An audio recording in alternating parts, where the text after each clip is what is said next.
పెరిగినటువంటి వాళ్ళు, వీళ్ళ మధ్యతరం మొత్తం కూడా విప్లవ పార్టీలో అంటిపెట్టుకున్నటువంటి వాళ్ళు, ఆ కుటుంబం నుంచి వచ్చినటువంటి కామ్రేడ్ లక్ష్మయ్య కూడా పీడిఎస్సీ విద్యార్థి ఉద్యమంలో చురుకైనటువంటి పాత్ర పోషించినటువంటి స్థితి ఉన్నది. దాన్నే పురిగిపుచ్చుకొని చదువైపోయిన తర్వాత కూడా కారకొండకి వెళ్ళిన తర్వాత కారకొండలో యువజన సంఘాలలో పార్టీ ఉద్యమంతో అడ్డుపెట్టుకొని పార్టీ నిర్మాణాలలో చురుకైనటువంటి పాత్ర పోషించాడు.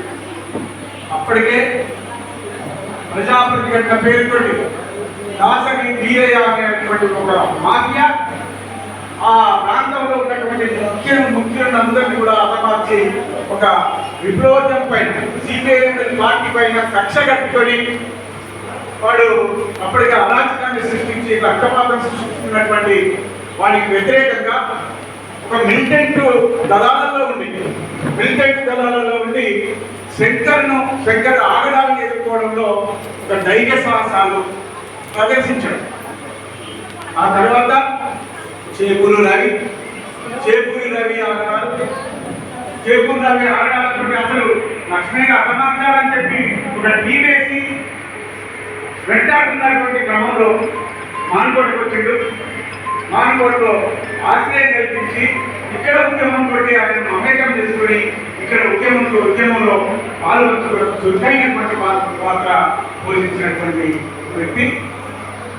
ఇప్పటి వరకు అంటే ఉద్యమంతో ఉండుకుంటూ ప్రజాస్వామ్యాలను కూడా మెరుగుపరుచుకుంటూ ఈ మానుకోట పట్టణంలో జరిగినటువంటి ప్రతి ఉద్యమంతో ప్రతి పోరాటంతో ఆయనకు విడదీయనటువంటి అనుబంధం ఉన్నది. ఆ కాలేజీల విషయంలో కావచ్చు, ఇంకా పై కంపెనీ ఇచ్చినటువంటి పిల్లల విషయంలో కావచ్చు, అనేక ఉద్యమాలలో ఆయన పాత్ర ఉన్నటువంటి పరిస్థితి. ఆయన టౌన్ కంపెనీ సెక్రటరీ అయ్యిండు, డివిజన్ కంపెనీ సభ్యుడైండు, కార్మిక సంఘ నాయకుడైండు. తనకి ఇచ్చినటువంటి బాధ్యతలను కూడా నెరవేర్చేటువంటి వ్యక్తిగా మారాడు.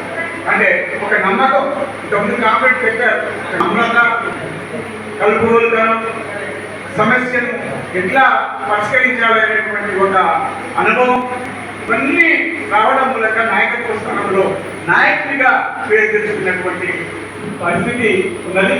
అటువంటి కాంగ్రెస్ మన నుండి దూరం కావడం అనేది చాలా బాధాకరమైనటువంటి రోజు. ఈరోజు అనేక సమస్యలు వస్తున్నాయి భారతదేశం. ఇలా కమ్యూనిస్టులు ఒక ఎందుకు నెట్టి మతం అనేది మొత్తం ప్రజల మీద రుద్దడానికి ఇలా ప్రయత్నాలు చేస్తున్నారు.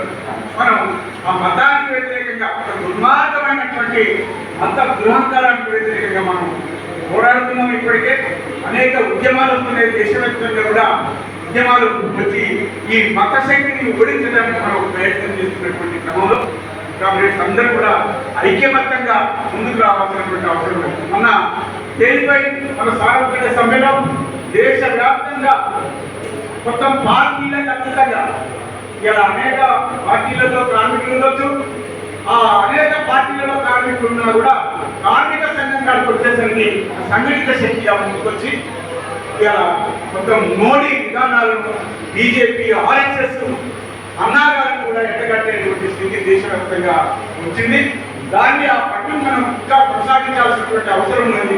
దాన్ని బలోపేతం చేయాలి, విస్తృతపరచాలి. వచ్చినప్పుడే ఇలా ఈ దేశంలో ఉన్నటువంటి మద్దతు దురంకార శక్తిని మనం ఓడించగలుగుతాం. మనం దోపిడీ పాలక వర్గాలకు పెట్టినట్టుగా పోరాడతాం అని చెప్పి మనం తెలియజేసుకుంటున్నాం. అట్లా ఈ సందర్భంలో కాబట్టి లక్ష్మణ్